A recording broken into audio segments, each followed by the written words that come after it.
I'm really happy to welcome our two guests and my friends here today, Stephen Kotler and Jamie WHEAL.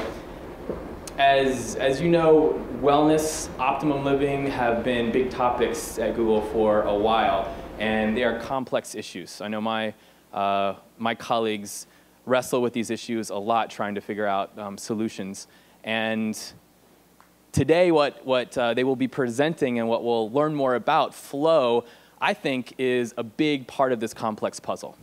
And so I want to give you a little bit of background with both of these folks before we get started. So Stephen is a New York Times best-selling author. He's an award-winning journalist and co-founder of the Flow Genome Project.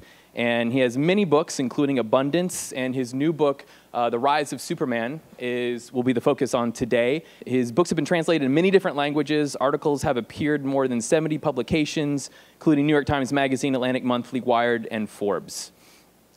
Jamie WHEAL is the executive director of the Flow Genome Project, and he's a leading expert in neurosemantics of ultimate human performance. And he works with Fortune 500 companies, leading business schools, Young Presidents Organization, and also Red Bull with their world-class athletes. So with that, I'm going to turn it over to Stephen.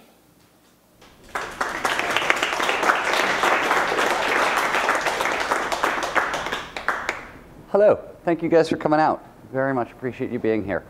Want to kind of just orientate you to a little bit to what we're going to do.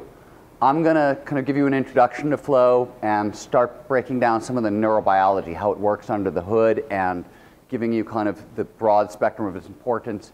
And then Jamie's going to take over, and he's going to talk about practical applications about how you can get more flow into your lives. As a way to kind of begin, I want to tell you kind of where I began with this, which was when I was 30 years old, I got Lyme disease, and I spent the better portion of 3 years in bed. If you don't know what Lyme disease is like, imagine the worst flu you've ever had crossed with paranoid schizophrenia. So by the end of it, the doctors had pulled me off medicines. My stomach lining was bleeding out. There was nothing else anybody could do for me, and I was functional 5 to 10% of the time. My mind was totally shut down. My body was in so much pain I could barely walk. I was hallucinating. My short-term memory was gone. My long-term memory was gone. It was all gone. And at this point, I was going to kill myself out of practicality. The only thing I was going to be from here on forward was a burden to my friends and my family. And it was really a question of when and not if at that point. And in the middle of all this kind of negative thinking, a friend of mine showed up at my house and demanded we go surfing. And it was a ridiculous request. First of all, it had been about 5 years since I had surfed at that point, and the last time I had surfed, I had nearly drowned in a big wave accident in Indonesia and wanted nothing to do with surfing. And as I said, I could barely walk across a room.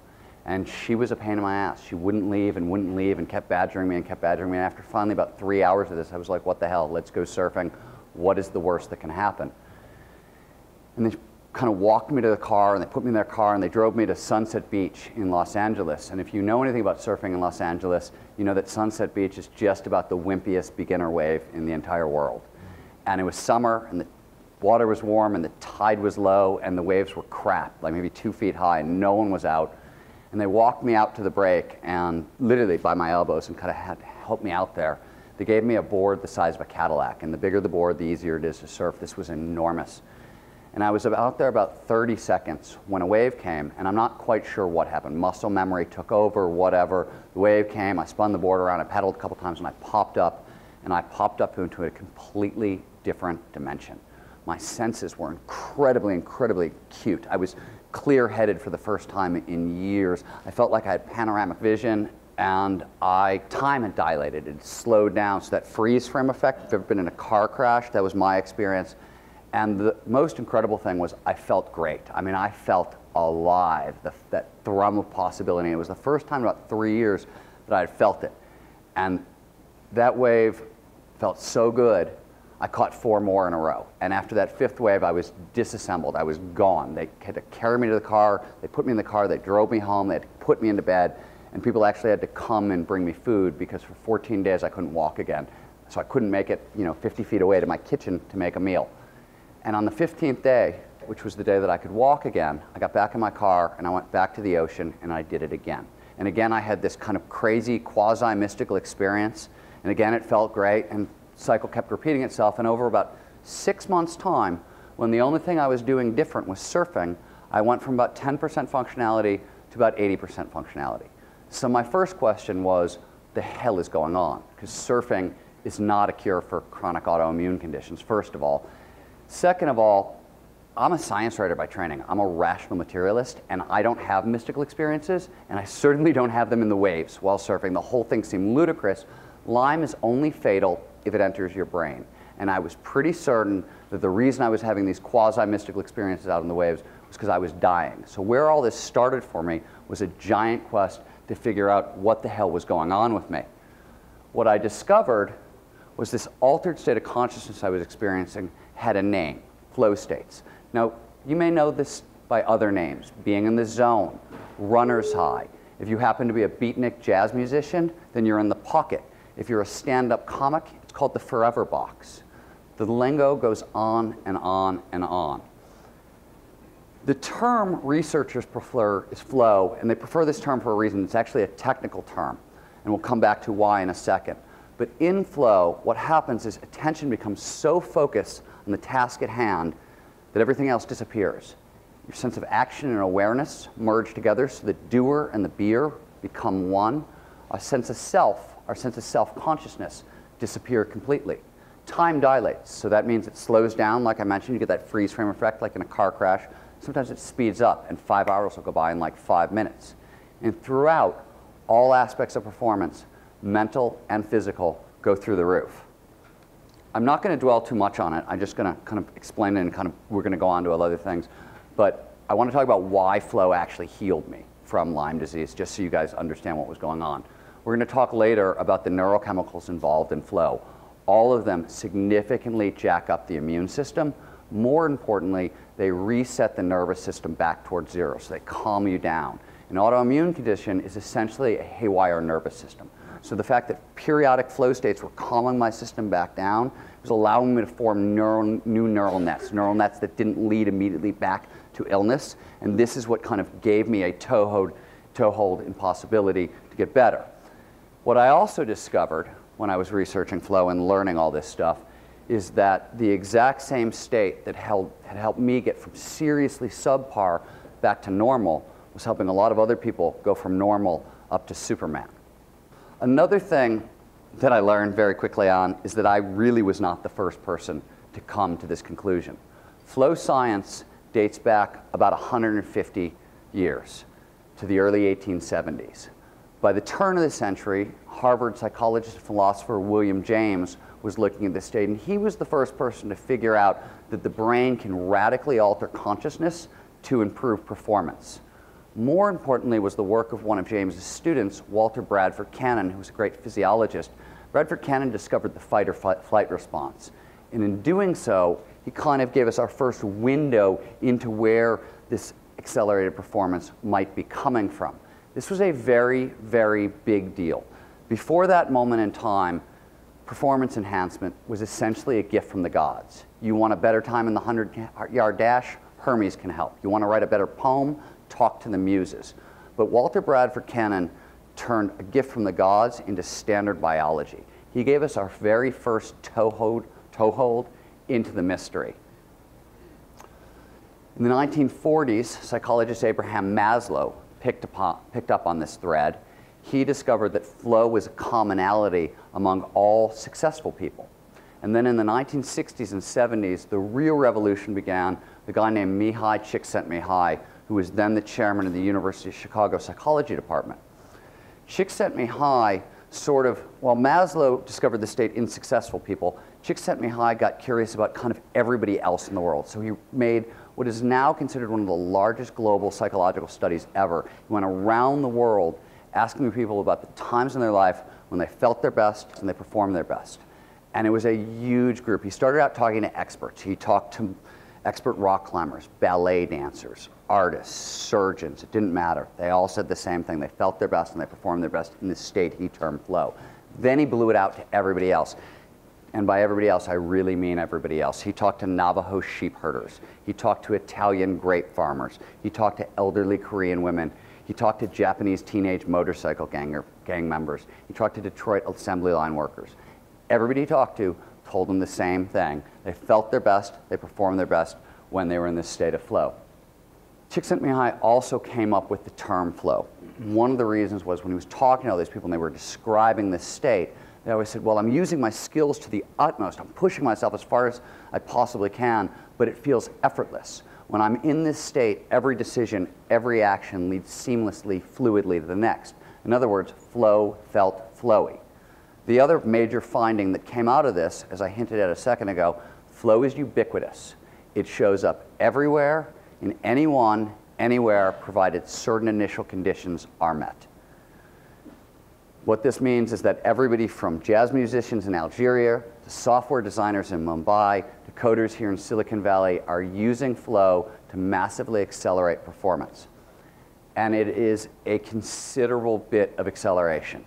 Flow amplifies all of our physical skills. So in the state, we are better, we are faster, we are stronger, we are more dexterous, we are more agile. So are our brains. Flow jacks up information processing. So when we're in the state, our senses are actually taking in more information per second. We're processing it more deeply, so that is using more parts of our brain at once.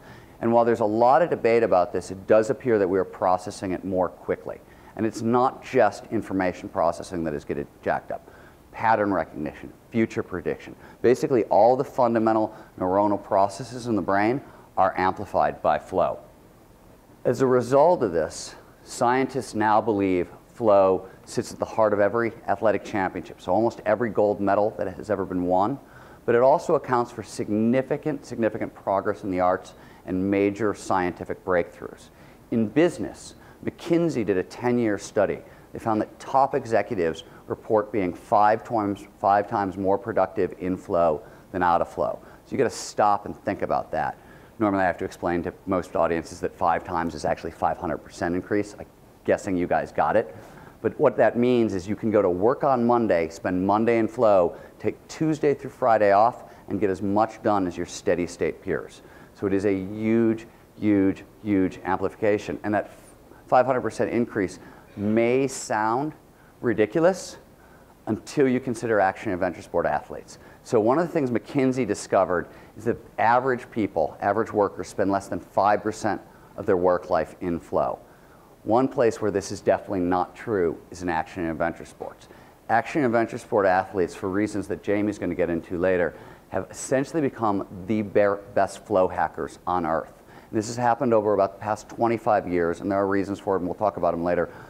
But I want to tell you what this has produced. It has produced near exponential growth in what's termed ultimate human performance, which is performance when life or limb is on the line. Nothing like this has ever happened before. Sports progression, it's slow, it's steady, it's governed by the laws of evolution. At no point in history does it quintuple in a decade. Yet this is exactly what's been happening in surfing, skiing, snowboarding, rock climbing, mountain biking, etc., all the action and adventure sports. I'll give you a couple examples. Surfing is a great one. This is a 1,000-year-old sport. From 400 AD to 1996, the biggest wave anybody's ever surfed is 25 feet. Above that, it's believed impossible. Scientists don't think it's possible. Surfers don't think it's possible. Today, we're pushing into 100-foot waves. In snowboarding, in 1992, the biggest gap jump that anybody had ever cleared is 40 feet. Now, 40 feet is a big jump to clear on a snowboard. Today, as you can tell from this image, snowboarders are pushing into 230, 240-foot jumps. So near exponential growth in ultimate human performance.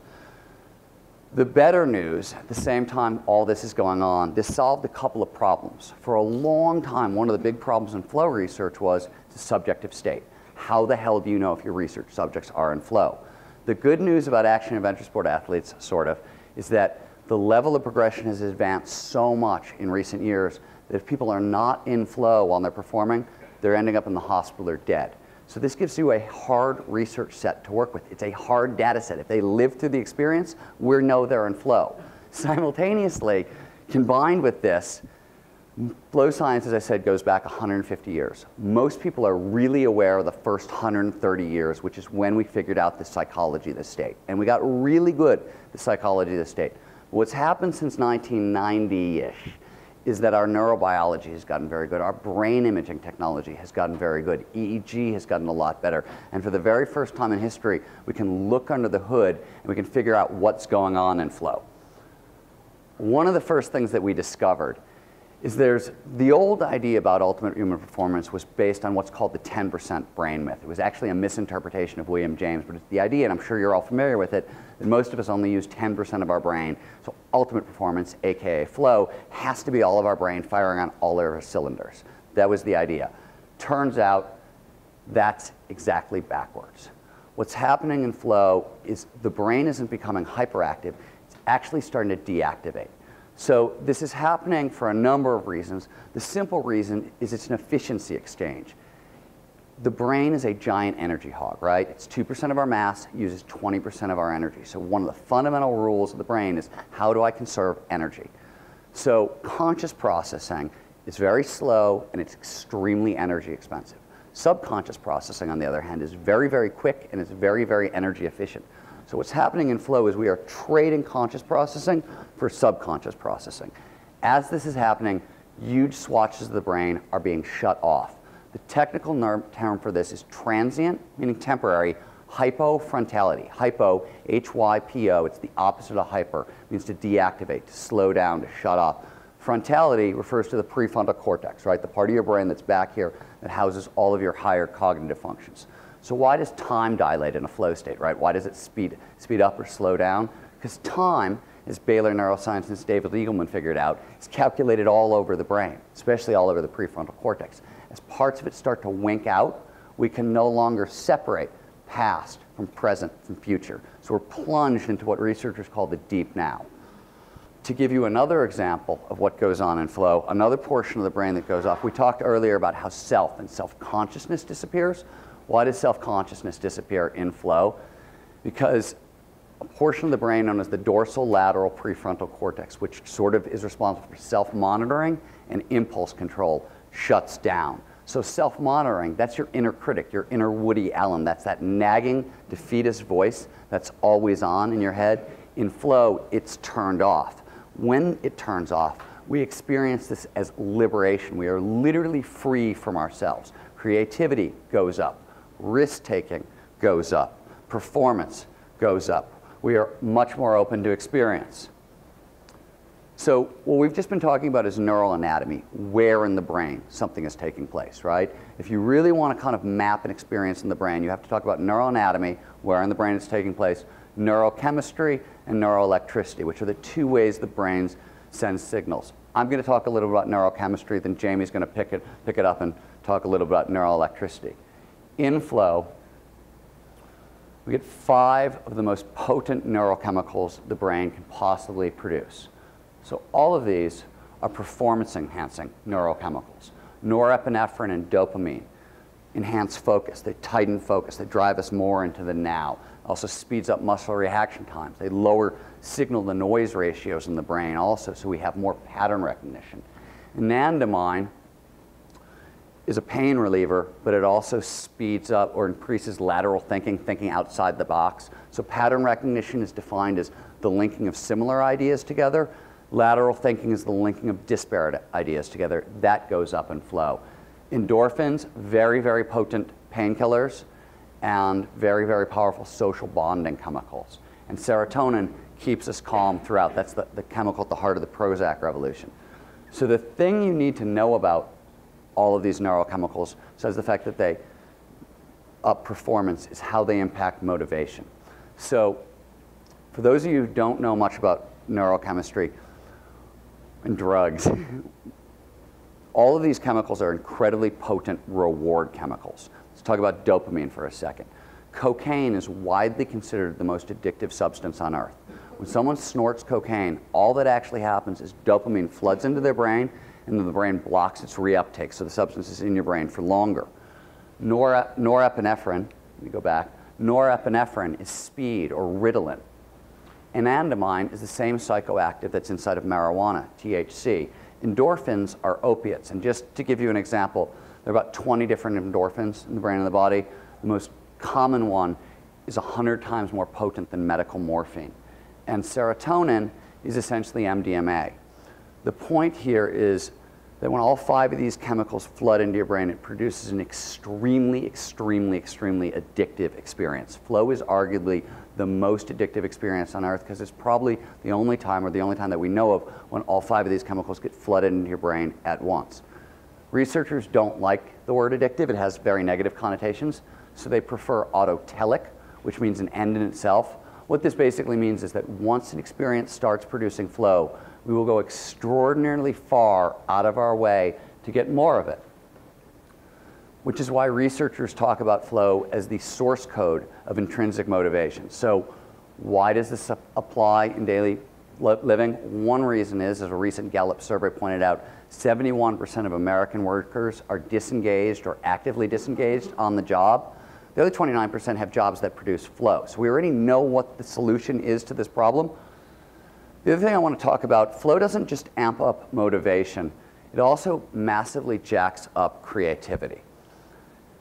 It's hard to put numbers on this. We did a kind of a loose study at the Flow Genome Project, and I say loose and preliminary, and people reported a 7x improvement in creativity. To give you another example of this, an Australian study, it's a neat study, they took 40 people, they gave everybody a really tricky brain teaser to solve. Nobody could solve it. They induced flow artificially using transcranial direct stimulation. They literally took an electric pulse and knocked out the prefrontal cortex and basically induced transient hypofrontality. 23 people solved the problem in record time. So creativity goes massively through the roof. Again, this comes down to neurochemistry, right? So creativity as a skill is usually, not always, but usually recombinatory. It's the product of a novel idea bumping into an old thought to create something startlingly new, right? So if you want to increase creativity, you have to increase all of those things. Well, norepinephrine and dopamine, they tighten focus. The brain is taking in more information per second, so it is heightening our access to novelty, which is on the front end of the creativity equation.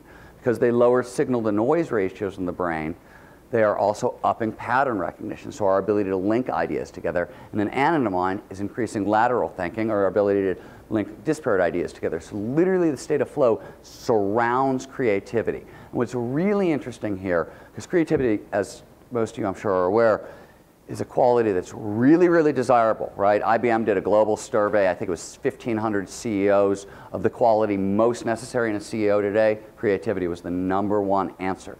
Yet how to teach creativity? How do we teach people to be more creative? Big problem. Teresa Amable at Harvard did a study where she discovered that not only are people more creative in the state of flow, but that heightened creativity actually outlasts the state by a couple of days, which suggests, and more work needs to be done, but it suggests that the state of flow actually trains the brain to be more creative. The other thing that these neurochemicals do is they exist to kind of tag experiences. So a quick shorthand for learning and memory, the more neurochemicals that show up during an experience, the greater chance that experience moves from short-term holding into long-term storage, right? Neurochemicals are essentially a big tag on experiences that says, important, save for later. So flow is a gigantic dump of potent neurochemicals. So this has a radical impact on learning. In studies run by the US military, by DARPA, and Advanced Brain Monitoring, which is a team in Carlsbad, California, they again induce flow artificially 2 different ways. They use transcranial direct stimulation. They also use neural feedback. And they found that snipers in flow learned an average of 230% faster than normal. They then repeated this same study with novices, not non-military personnel. And they found that the time it took to get from novice to expert by artificially inducing flow could be cut in half. So what this tells us is that Malcolm Gladwell's famous 10,000 hours to mastery, flow cuts them in half. So this is where I'm going to stop with learning and creativity and motivation, because I think those are 3 big categories that apply in everybody's lives. And as a way of kind of transitioning into Jamie, what I want to say is what has also come out of all this research is not just what's going on in flow, but because we've had these athletes as a data set, we can figure out what they are doing to get into flow so successfully, and we can work backwards, and we can apply this knowledge across all domains and societies. So what we've discovered is that flow states have triggers. These are preconditions that lead to more flow. I'm going to turn it over and let Jamie talk about this and why they're so important.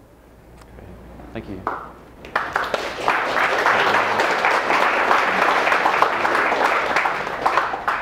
So about 2,000 years ago, there was this epic Old Testament rap battle between Rabbi Hillel and the Pharisees. And the Pharisees challenged him. They said, okay, Rabbi Hillel, you think you're a hotshot. Can you stand on one leg and recite all of Scripture? And he said, yes, I can. And he did it. And he stood on one leg. And he said, do unto others as you would have them do unto you. The rest of Scripture is mere commentary. And here at Google, right, it's your guys' world to be organizing the world's information. And while that is ambitious and noble, you guys know too that it's the insights we gain, it's not simply the data we gather that makes a difference. And where we are today is truly drowning in information, and just as we always have been, starving for motivation. We know better. We know we're supposed to eat real foods, mostly plants, not too much. We know we're supposed to do work that matters. We know we're supposed to practice gratitude. We know that meditation is supposed to be amazing if we ever get around to it and can sit still long enough. Right? We know all this stuff. But if you just, a quick glance at the stats behind me, right? Look at the toll. We are less healthy. We are more obese. Right? There's higher workplace injuries. There's dollar values attached to this stuff.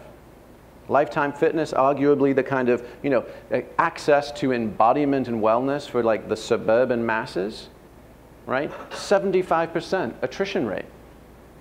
And that's an internal statistic, right? 75% of the people that say, yes, I want you to take my $150 a month, I want the outcome, never show up again.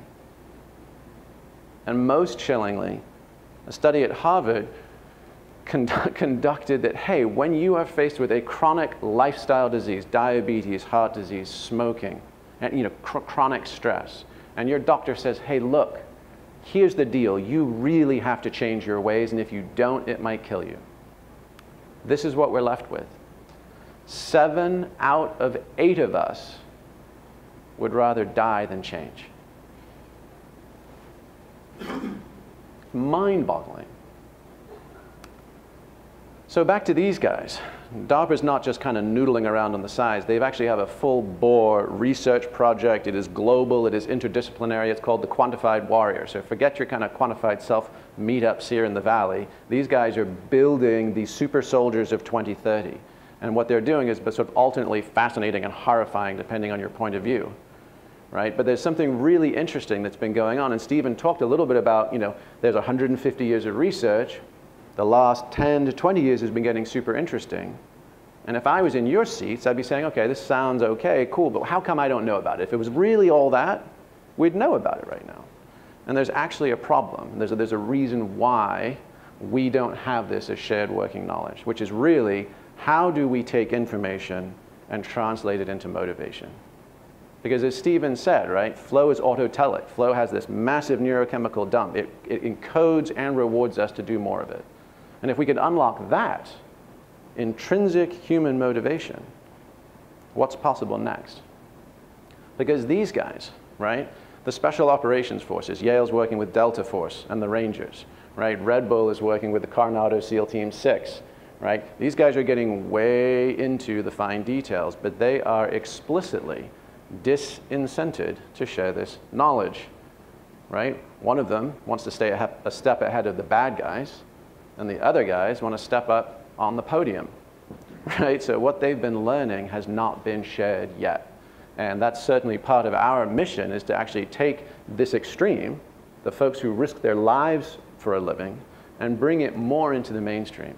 Bring it to impact entrepreneurs. Bring it to communities of innovation where we can harness the same rocket fuel. So to go back and just kind of shake out, 3 of the more practical takeaways of what, if you remember nothing else from today, please think through these ones. Number 1 is what we were just talking about. Flow is the source code of intrinsic motivation, reinforced with the most potent neurochemical set we have access to. Next, it shortens learning, which means either I get to spend a lot more time on the couch, or I can actually go further in my domains of inquiry. I can learn more. What happens to human progression when we can double its efficacy? And lastly, again, Mihai Csikszentmihalyi, the godfather of flow, did a 10-year global study. And one of the additional benefits was that the people who have the most flow in their lives are, in fact, the happiness. So as far as the bottom line on optimal psychology, that is the so what at the end of it. So to go back to these action sports athletes as a case study, right? Because they've been kind of a fringe population. People don't pay much attention to them. The notion ski bum and surf bum, right, aren't exactly warm embraces, right, of people who have dedicated their lives in these domains. But they really have come up with 3 very good and transferable ways for all of us to get more flow in our life. And the 3 are deep embodiment, right? When they are doing things, they are feeling the forces of gravity. So their proprioceptive sense, like where are my limbs in space? My vestibular sense, where is my inner ear in relationship to my hips, right? Compression, weightlessness, rotation. All of these things are giving very strong sensory motor inputs into our body and brain. And as Stephen was mentioning, right, cells that fire together wire together, right? And we create richer and more robust neural networks. So they've done some fascinating studies. You know, they did a sort of human life-size Frogger experiment with college athletes versus just frat boys and sorority girls, right? And they said, okay, who's going to do better at this life-size Frogger game? And who would you put your money on, right? Well, the athletes, and the athletes won, but not for the reasons we would think. They didn't win because they had faster reaction time. They didn't win because they could, you know, explosive box jumps. They won because they could process complex multivariable equations faster and then act on that information. So the notion of the dumb jock was also absolutely wrong. And in comparison, right, this almost goes back to the sort of the ancient Shaolin temple, right? Mastery and control of body yielding, right, mastery and control of mind. So you go from basically going on a, you know, dial-up modem, I'm just a brain on a stick, disembodied, disconnected, only perceiving and receiving information through one data feed, into broadband or even satellite. I am now picking up all channels available to me as a sensing cognition machine. And those neural nets are now fired and wired together. Next, rich environments. Right? Think about the difference in a surfer or a skier, big mountain skier, any of these things, between just playing ping pong. And every day that ping pong table is exactly the same, and my paddle is, and the ball bounces the same way, it all works. And I can kind of check out. But in a situation where the environment is so rich it's overwhelming and stimulating, right, it actually sort of can knock out my waking sense of self and forces me to pay explicit, acute attention, because if I don't, I get knocked down. And lastly, high consequences, which I just kind of foreshadowed, right? There is no, you know, in fact, Oscar Wilde, I think, famously said, there's nothing like the prospect of being hung in the morning to clear one's mind, right? So immediate high consequences have this wonderful effect, which is very hard in this day and age. We're always elsewhere, right? And else when. I'm thinking about tomorrow, I'm on my phones, I'm pitching this, I'm posting that, right? Immediate, like high consequences bring me back into the incontrovertible now. It is the only place that flow can happen, and if I get out of it, if I drift, I get spanked. And it hurts, and I learn. Right? And think about how much of our learning and experiences these days are disconnected from those kind of tight feedback loops. So let's translate this to your guys' world a little bit, because that's the beauty. I mean, this would just be kind of a curiosity if it didn't matter to us as well. Right? So think about rich environments. You guys are obviously in one. The cross-pollination, a lot of the sort of cutting-edge organizational design of workplaces, whether it's at Pixar with the atrium and the serendipitous meetings, whether it's your guys, you know, cafeterias and restaurants with the lines and the management and all of your commons areas, right? Explicitly designed to create novel, changing environments, right? High consequences. You know, I mean, obviously next door, right? I mean, Facebook's got the, you know, ship fast, break stuff, right? Lean and agile design and development, the entrepreneurial mentalities that you guys have where failure is expected, because if you're not failing, you're not learning as rapidly as you might, right? And deep embodiment, I mean, you know, it's no mistake, I think, that you guys here at Google, with founders who were both Montessori children which in the flow research is the most flow-prone educational method in the world, with sensorial, manipulative, children sweeping and cutting and actually using body and brain simultaneously, right? As well as, you know, the founder's passion for all things action, sports, and adventure. The DNA of this place is pretty much set up to be as about an optimal environment for cultivating this as anywhere you could think of. So Stephen described the 5 neurochemicals and described the neuroanatomy a little bit. But let's put this in motion. Let's actually put this in time, through time, as we might experience it. Because what this is, what we're calling the flow genome matrix, which is literally what's the genome? What are the core components? How do they work? And if we have that knowledge, what can we do with it?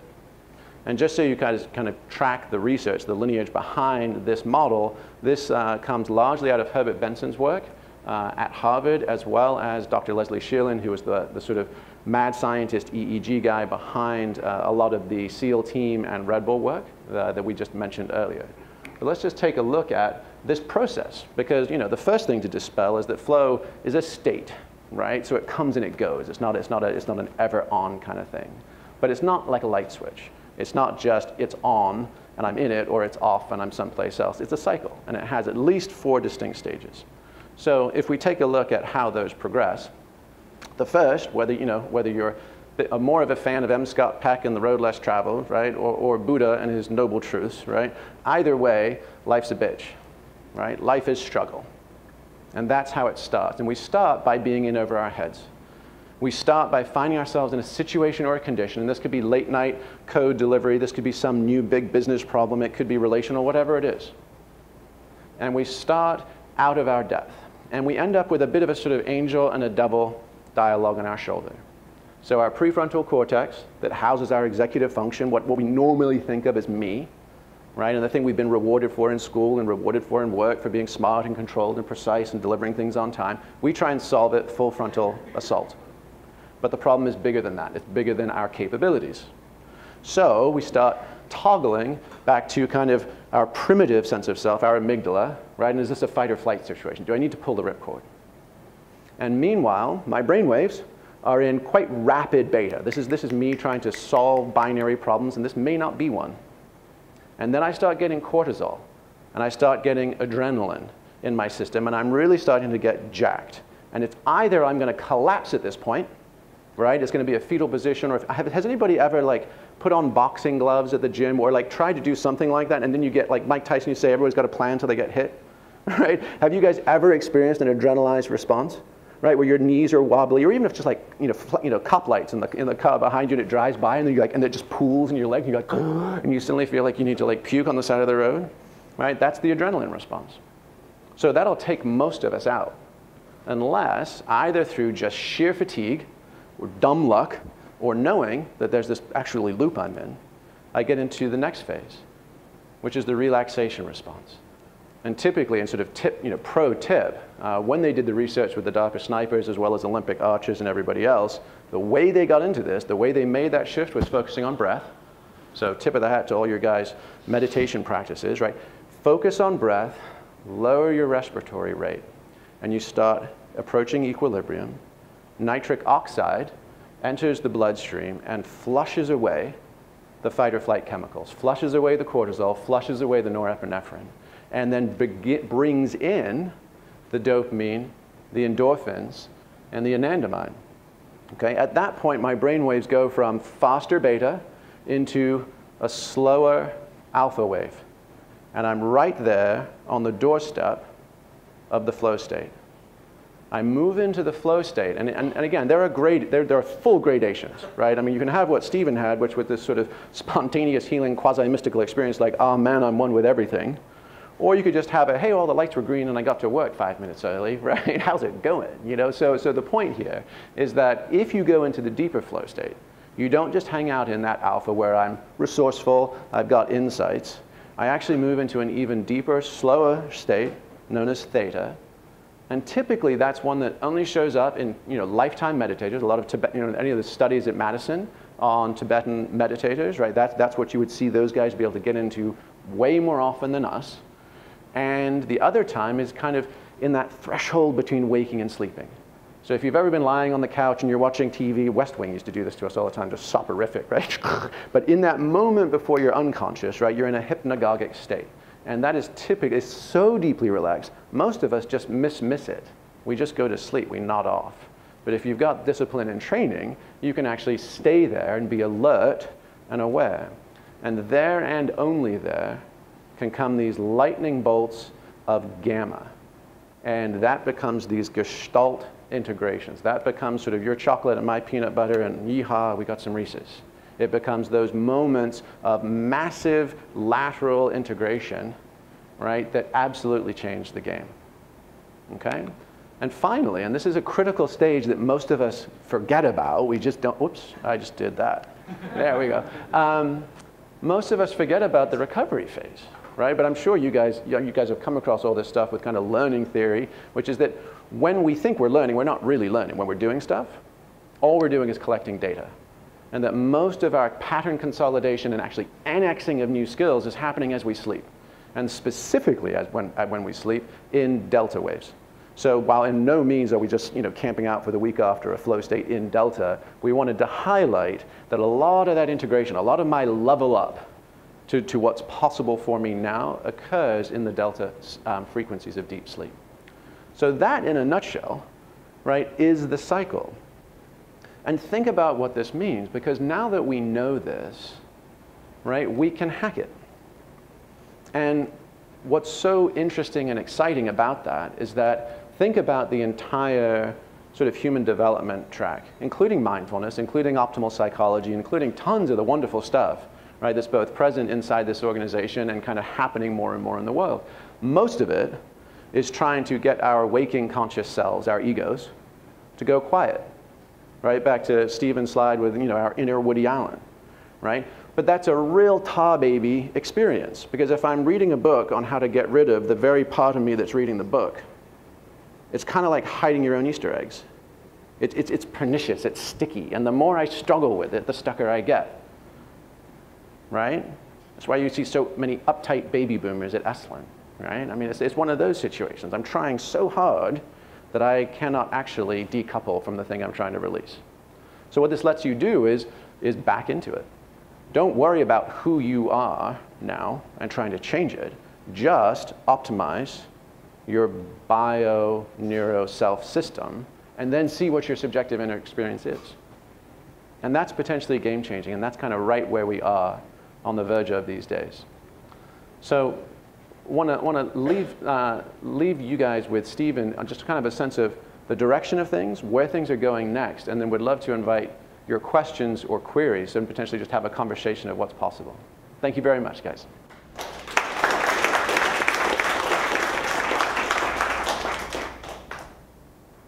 So, two things. Jamie gave you a look: high consequence, deep embodiment, rich environment. These are 3 flow triggers. There are, we believe, 17 total flow triggers. There are these 3 environmental triggers. They're external triggers. There are 3 internal triggers. These are psychological triggers.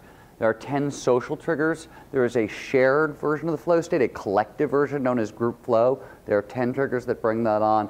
And as far as we know, there is 1 creative trigger.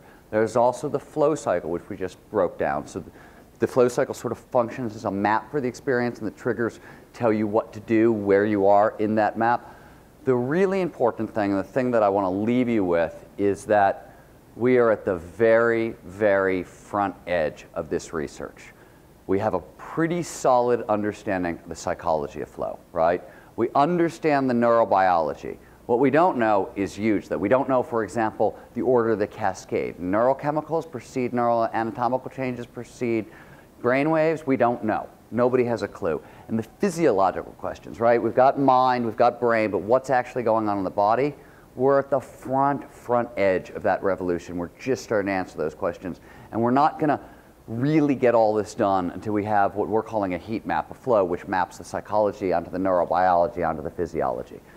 And the reason I'm telling you all this is We know from the McKinsey study that top executives are 5 times more productive in flow. We know that action and adventure sport athletes have produced near exponential growth in ultimate human performance, but we are just getting started. If you talk to a lot of the people in this world and ask them, you know, what % of our capabilities do you think we've actually used, even with all this kind of flow hacking stuff that we're doing? The answer you get is 1, 2, 3, 4, 5%. I've never actually heard anybody give an answer above 5%, which is to say we are at the very front end of this revolution. The near exponential growth in ultimate human performance showing up in action adventure sports may not be the end point. It may be the starting point for possibility.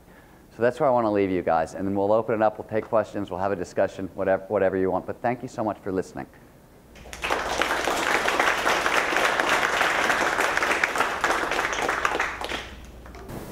So thanks a lot for the talk. I'm a snowboarder, kite surfer, motorcycler, and now I realize why I like those things so much. I guess it was pretty evident, but there was also research that shows that people who ride motorcycle regularly kind of live longer.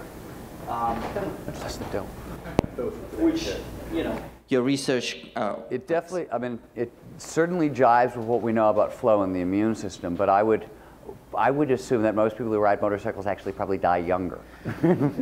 Okay, accidents aside, yes. But what I wanted to ask is, you know, generally like in the computer world, or we also have several courses at Google here that claim that, you know, if you overclock your processor, you know, the lifespan decreases. And what you're claiming with your research, or some of the research you mentioned, is that it actually improves various aspects and creates long-term positive effects.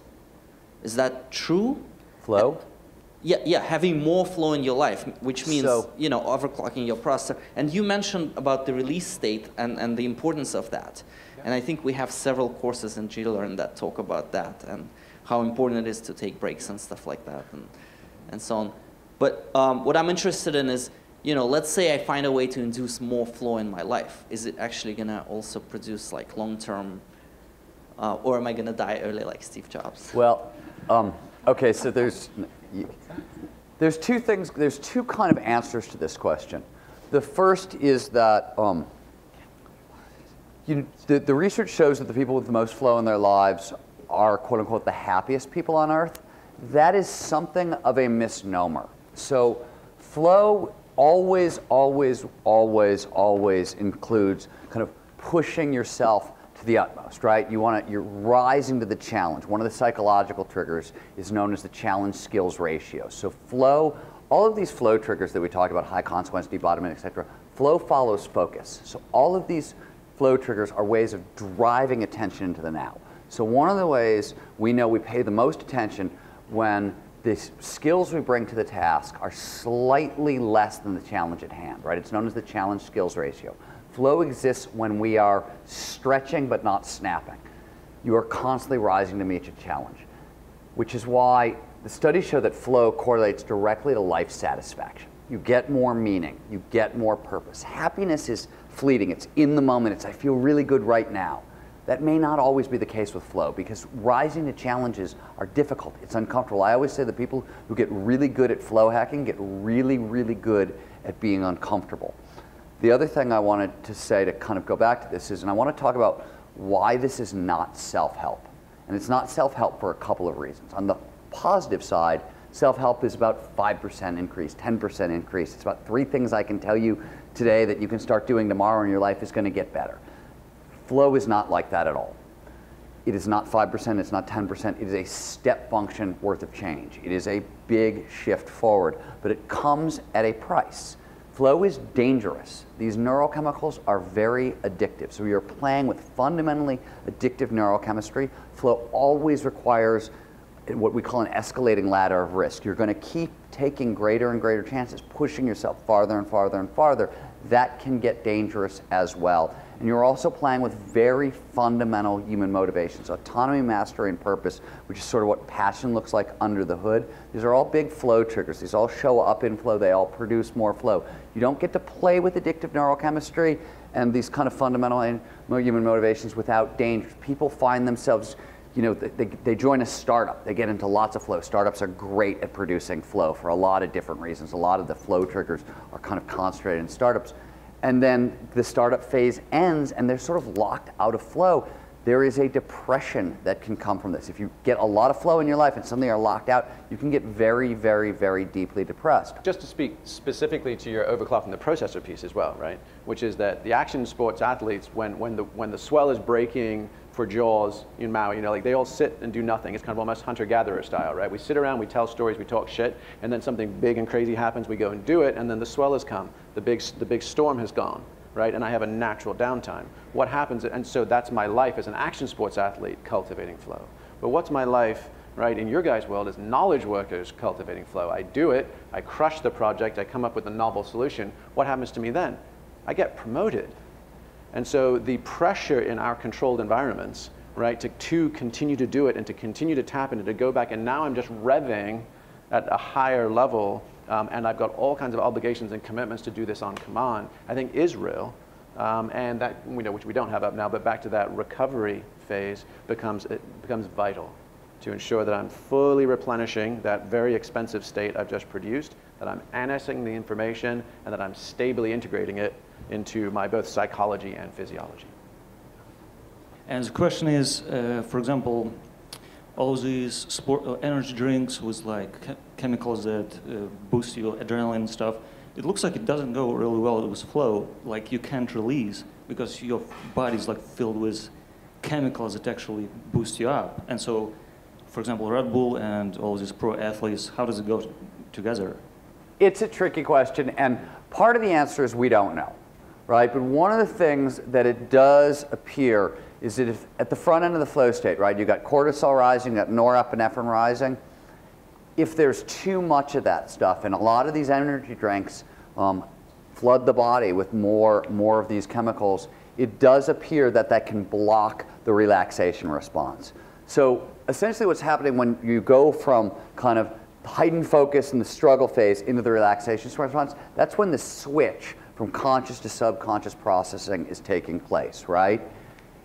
Norepinephrine, sort of, when you have too much of it, it functions sort of like OCD. You can't let go, right? You can't, you're holding on to the problem, you're thinking it. And that could absolutely block the release state, could block the rest of the flow state. That said, there's caffeine, there's a whole bunch of other things in Red Bull. You can say that Red Bull is a flow precursor. In some cases, it can be a flow blocker. It's very individual.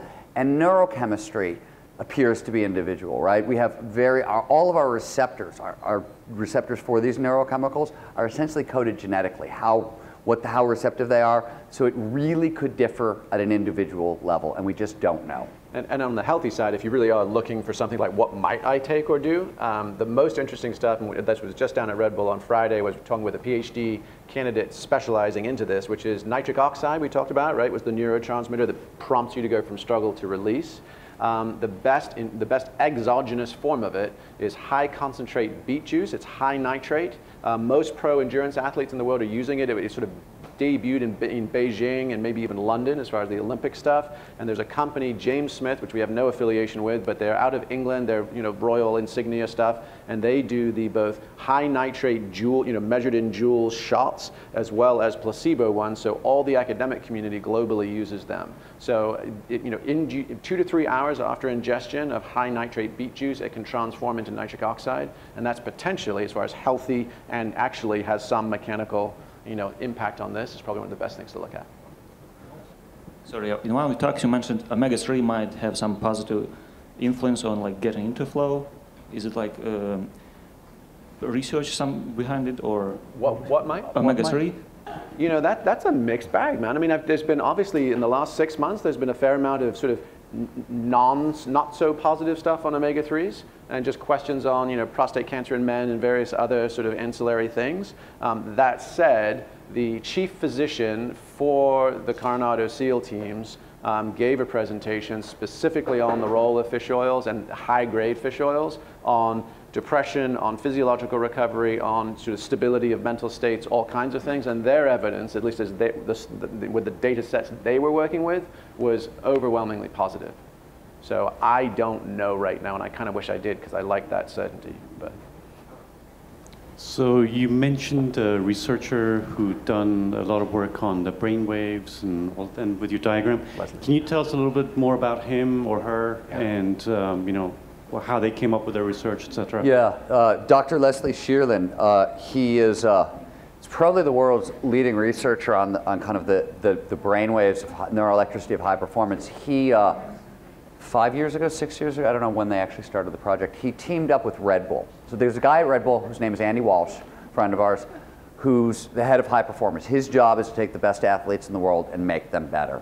He teamed up with Leslie and they built essentially a neuroscience skunk works. So the problem with EEG has been noise. So I can put an EEG on your head and I can look at brain waves, but if you yawn, if you blink, all that stuff is going to register as static, as noise. It's going to obscure the signal. So motion, which is if you want to look at action and adventure sport athletes, is a real problem. And we've only recently gotten to the point that we can start kind of our algorithms can actually filter out the noise of motion. So Leslie has developed something called BrainSport. It's a wireless portable EEG, and I think they've looked at 5,000 athletes. They've compared top 1% athletes, the elite of the elite, with the top 5%, with the top 20%, and just kind of looked at them across the board. So that's where a lot of this research came from. Yeah, and just to finish on that, the interesting thing they found was there was not a default MO. There wasn't a consistent pattern. It wasn't like the action sports athletes all performed like Tibetan monks or something like that. But what they realized was it was almost like the shock absorber on a motorcycle. It was resilience and the ability to, they could come into the flow state from a bunch of different locations, depending on sport-specific, you know, genealogy, training, whatever. But it was their resilience and their adaptiveness that distinguished the elite from even the advanced right below them. Quick question on audio stimuli. I know there are software programs, CDs out there that can supposedly bring your mind down to these different wave patterns. Any thoughts on, have you done any research on that, if those things actually work or if they can help get us to flow? I'm going to let Jamie talk about this in a second, but there's one thing I really want to say, because it's a pet peeve, it makes me crazy. There are a lot of companies out there who are, hey, this produces flow, and it's single correlate research. We can get your brainwaves to alpha theta, or there's some data that says cardiac coherence produces flow, and blah, blah, blah. So there's a lot of companies, a lot of widgets, a lot of things that trigger one of these things, right? Flow is a huge cascade. It's a full body brain reaction. There is nothing out there that produces, except some of the work that we're doing at the Flow Genome Project, and we're not there yet, but we're sort of trying to map it. But most everything that's out there is a single correlate thing. So we've got music that can drive your brain waves towards alpha theta. That's great. That's neat. It's going to produce parts of this experience, but it is a full-on deep flow experience with a full neurochemical dump? No. There's nothing that says that it can happen, and there's not evidence of it. And so these single correlate fixes, they're getting at it, they're moving in the right direction, but the truth claims make me pretty nervous. Yeah, and simply from the research I've seen, binaural beats, which is what you'll see a lot of those, and they stagger themselves slightly, and and it's supposed to entrain your brain. Haven't seen a lot of corroborating research to actually support all of those truth claims. The stuff that has had a little bit stronger evidence-based backing is isochronic brainwave entrainment, and that is actually and the nice thing about it is you don't have to have headphones on. You can actually just listen to it. But even beyond that, I mean, there's a reason that the whole electronic scene has blown up so hugely in the last 5 to 10 years. There's a reason, Burning Man culture, all of those bits and pieces is that, very high fidelity, loud, cleanly separated sounds absolutely have a psychodynamic effect, and you can, take that to West Africa. I mean, there's ancient traditions on that. So even without the fancy technology under the hood that someone may be selling you, clearly music has a powerful psychosomatic effect. Yeah. How do the sympathetic and parasympathetic nervous systems come into play in all this? Well, can you go ahead and just take another couple of steps into that and give us a... Yeah, so specifically in the struggle, release, recovery, struggle, release, flow, recovery phases you showed earlier. It kind of reminded me of the struggle phase, kind of reminded me of what I'd heard very anecdotally and unscientifically about the sympathetic nervous system, and then the alpha waves kind of reminded me of the parasympathetic nervous system. I was wondering if that's true. Yeah, I mean, the short answer is don't know. And I think it's the tracking, I mean, being able to track the neurotransmitters in a live human, right, tricky, as well as to be able to have multivariable sensing. I mean, so just to give you guys an understanding, like where's the marketplace, where's the cutting edge? So we mentioned that DARPA Quantified Warrior project, right? They love the Red Bull guys because the Red Bull guys are just trying real stuff with people. They're actually out there with their athletes and trying to get them better, where government and military projects are much more kind of, just the way they move and innovate and think is just distinct, and so they love the Red Bull guys because they're trying stuff. We go to the Red Bull guys and we're like, and we're talking with the scientists, and we're like, hey, if you put this together with that, or what about these three things? And even those guys, bless their hearts, aren't actually doing an integrated multivariable metrics and management. So the short answer is we don't know yet, and I would picture that those are the kind of fascinating questions that hopefully in the next 5 years or so we'll be starting to help facilitate those conversations and those. And is those the insights. fight or flight response, would that be an example or symptom of that struggle phase? So this is actually, the fight or flight it's one example, right?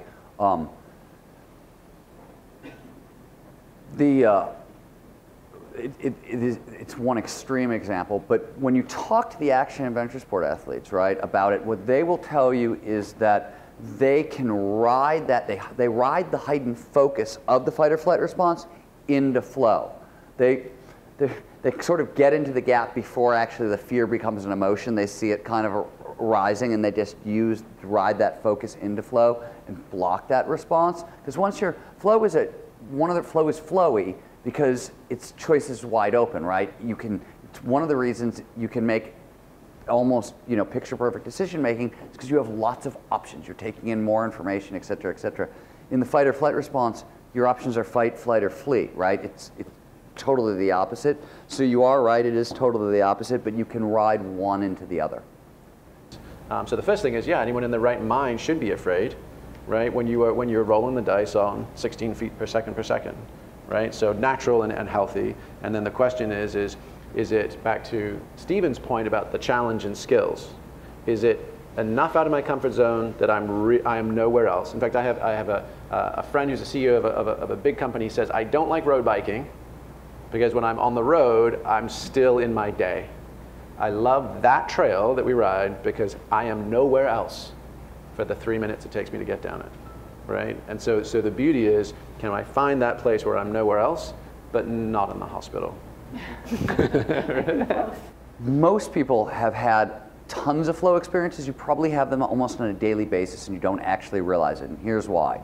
Flow exists on a spectrum. It's like any emotion, like anger, right? You can be a little irate, or you can be homicidally murderous, right? So there's microflow when action awareness starts to merge, maybe time starts to dilate and you're paying attention to the text at hand. Macro flow, where you get all of the various conditions of flow at once. If you've ever lost yourself into in a great conversation, the whole afternoon disappears. If you've ever gotten so sucked into a work project that nothing else seems to matter for a little while, those are all micro flow experiences, right? They're on the same spectrum leading up to these giant deep flow experiences. So as I said, there are 17 flow triggers, right? The more flow triggers that get packed in an event, the greater the chance you're going to move into a really truly deep flow experience rather than a micro flow experience. But we have these micro flow experience. We recognize deep flow. We know it immediately, time dilated or something, right? Like you're like, oh my God, I'm in that state, right? But what we miss is that we're in micro flow all the time. And if you actually can start watching for it, you can start extending it and deepening it. You can play with it, and really start to utilize it. But by the way, when they do flow studies as a manager, one of the most common flow experiences among middle managers in conversation at work. Why? Work usually involves money, so it's high consequence. It's a higher consequence environment. And then you start looking at the social triggers, group flow. Work conversations tend to drive them. You don't have them in casual conversations at home when you're hanging out with your friends, but work conversations tend to produce this more often. Yeah, can you tell us a little bit more about the Flow Dojo, and is there a physical space that exists? What are you doing there? What do you plan to do with the dojo? What I'll do is I'll just describe it to you, but yes, I mean, our answer really is, what would it be like to sort of combine Montessori prepared environment, but for grown-ups, and exploratorium style interactive sort of exhibits and installations, but instead of for science, have it be for embodied cognition, right? With a sprinkling of X Games, right? So you have fun, right? Fun, safe ways to give people the sensory motor inputs that these athletes typically use themselves, and then put a layer of quantified self on top of it. So giant geodesic dome playground training centers whereby we can all train our games, we can all burn and fuse additional neural pathways, and we can put ourselves into that non-seeking state of hyper-performance. And ultimately back to the drowning in information, starving for motivation, at least our assessment of most developmental technologies, there's so much great stuff out there. Most of us fail in long-term practice. So if we can go back to that autotelic piece and harness flow states in service of whatever my goals in life and work are, but ultimately even the following of well-worn lineage paths in the wisdom traditions or whatever else is up, if we can do that, it's something pretty amazing. And certainly, communities with you guys, places like this where there's such sort of high-value human capital, the ability to optimize that both in a moment and longitudinally feels really useful. Feels like a way to help impact. Yeah. Let me add two quick things to that. One, the more flow you have, the more flow you have. So this is all about attention, right?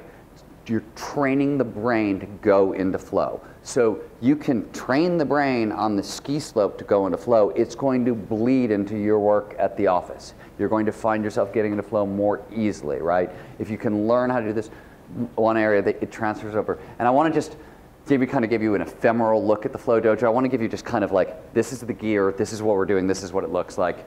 One of the things we have, there's lots and lots of toys, but one of the things we have is a 20-foot looping surf swing. So you stand on a surfboard, your feet are strapped in, your wrists are strapped in, and you can be upside down, 25 feet off the ground, or pulling 3.5 Gs at the bottom of the loop. So you've got high consequence, right?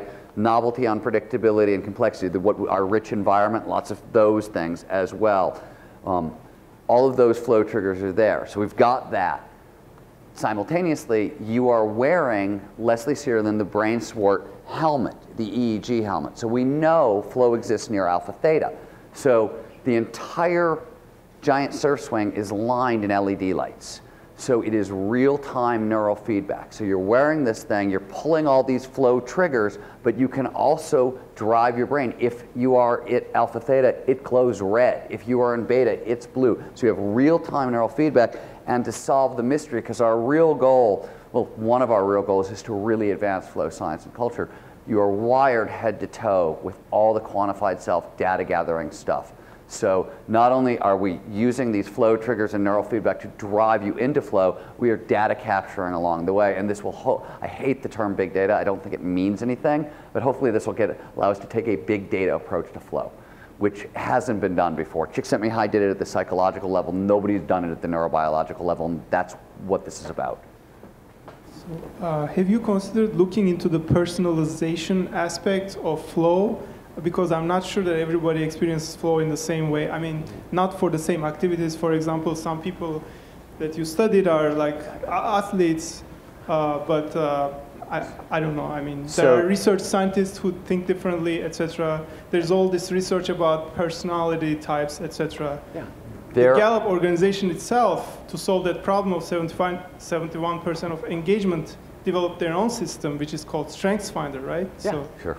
Yeah. So I think people who use their talents according to them are kind of like in the flow states because they are using their talents. Yes, exactly. So what is my typology? What kind of a person am I? And what is my unique signature and entry points? Absolutely. We've actually been doing, again, a very preliminary but intriguing initial flow profile. And we've had several thousand folks take it just in the last 3 or 4 weeks. And interestingly, the categories we had was, hard charger, so the classic action sports profile we just described, exactly most of what you just described. A deep thinker, someone a little bit more introspective, potentially doing coding or creating creative work. One more socially oriented, and then potentially one more sort of, the quintessential kind of Lohas, personality type, sort of the yoga, meditation, et cetera. And 50% of the people that respondents were deep thinkers. They actually found themselves more introverted, quiet, reflective avenues into flow. And again, to Stephen's point, what we anticipate, I mean, I would be stunned if it didn't show up this way, is that there is no such thing as a monolithic flow state. As we really get into it, there will be kind of a scatter plot on a heat map, and it will depend on the person, it will depend on the environment, and it will depend on the tasks at hand, how exactly they get in there, which cascade they trigger to what extent. And we will see probably areas of clustering, but probably a much broader, complex equation than we first talked about. Yeah. And the one thing I want to add, we talked about the action adventure sport athletes as this great example of flow hacking, but we're in Silicon Valley. The three things that built this valley are network design, circuit design, and software design, pretty much. And you can't do any of those things well, really, really well, without flow. Coding and flow goes hand in hand. The research goes all the way back. Same thing with all those categories. So if you're looking for a non-athletic example of what happens when groups of people start getting into flow on a regular basis, Silicon Valley is not a bad place to start. Big hand for Stephen and Jamie. Thanks. Thanks, guys.